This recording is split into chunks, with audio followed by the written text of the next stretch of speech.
12 more nickels in the folders.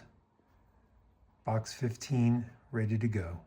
Roll 4, got a new one for the book. Book 3, the 2025P, that completes it.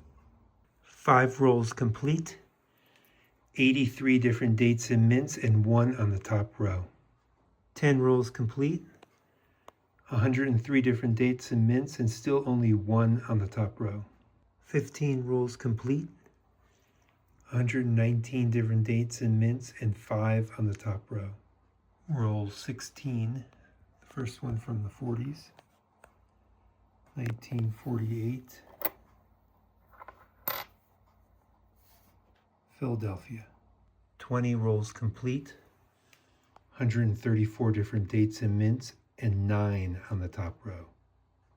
25 rolls complete, 128 different dates and mints and 9 on the top row.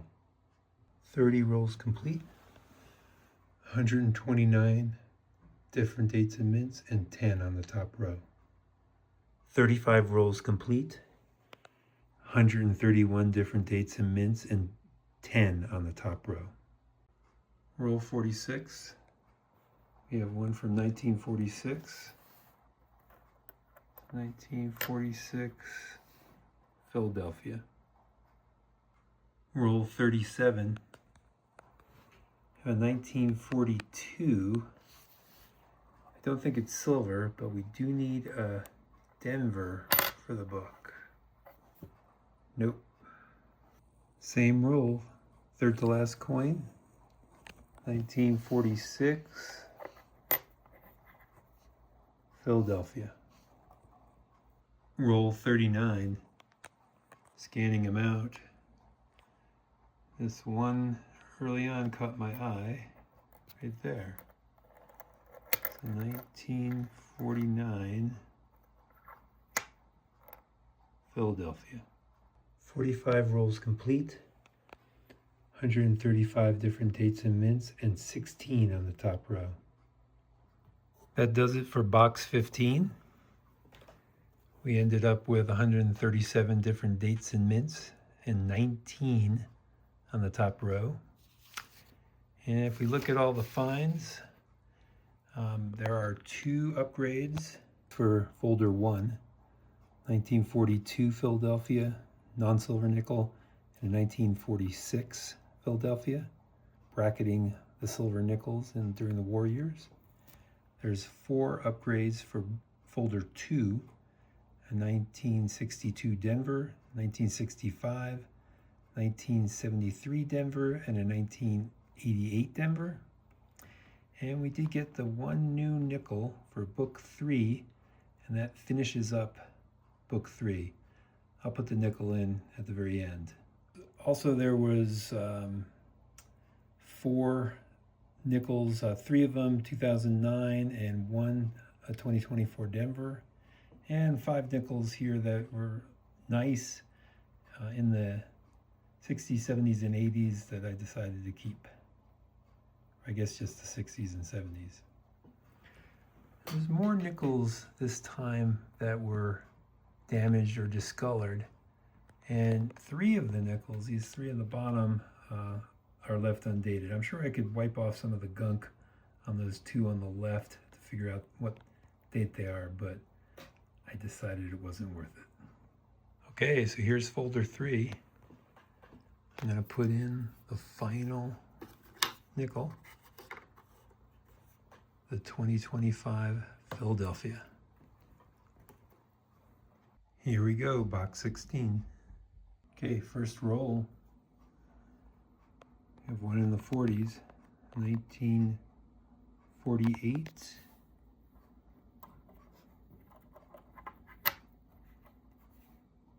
Philadelphia.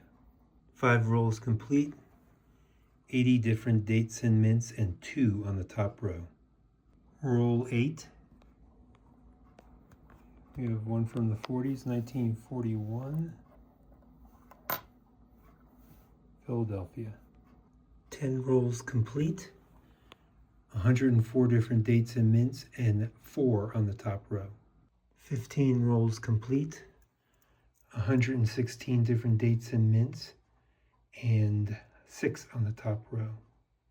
20 rolls complete, 121 different dates and mints, and still 6 on the top row. Okay, roll 25.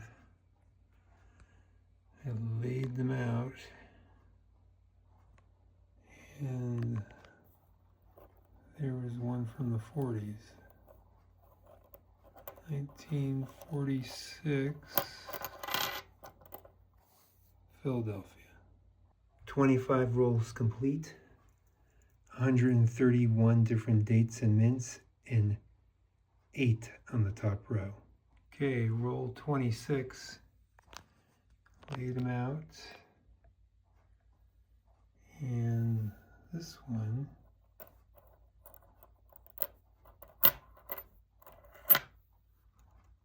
$1942. I'm hoping it's Denver Mint. Nope, Philadelphia. 30 rolls complete, 132 different dates and mints, and 10 on the top row.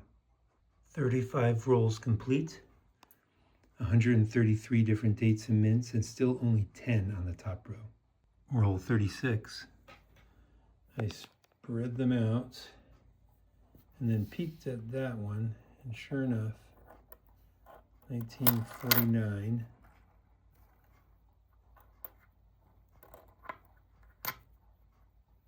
Philadelphia.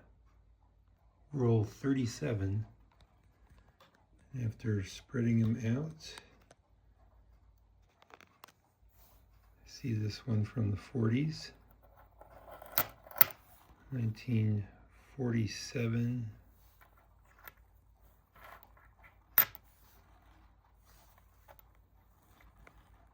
Looks like San Francisco.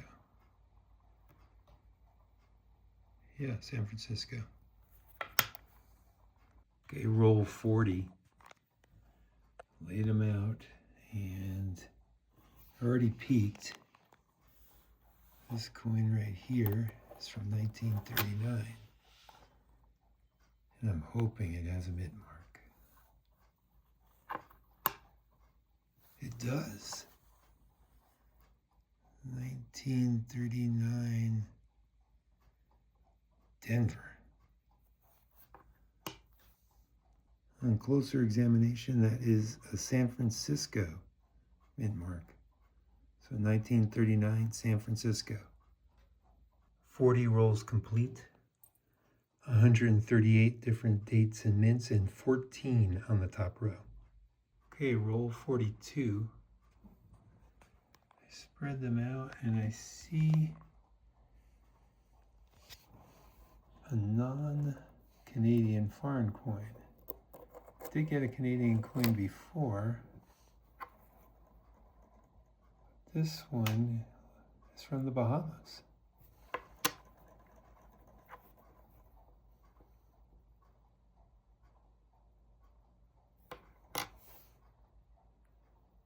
A nickel from the Bahamas.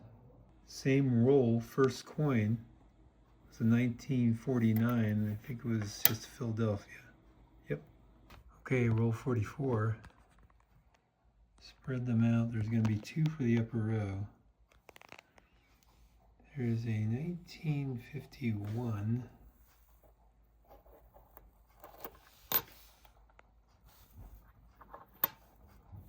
Philadelphia. And also, already peaked, it's a 1941. Also Philadelphia. 45 rolls complete. 140 different dates and mints, and 17 on the top row. Okay, last roll. Spread them out. I've been waiting for another buffalo nickel. Looks like it has a mint mark. I'll have to take a closer look. See what the date is. Don't see a date right away. Let me get back to you. So it looks like it's definitely a Denver mint mark. But unfortunately,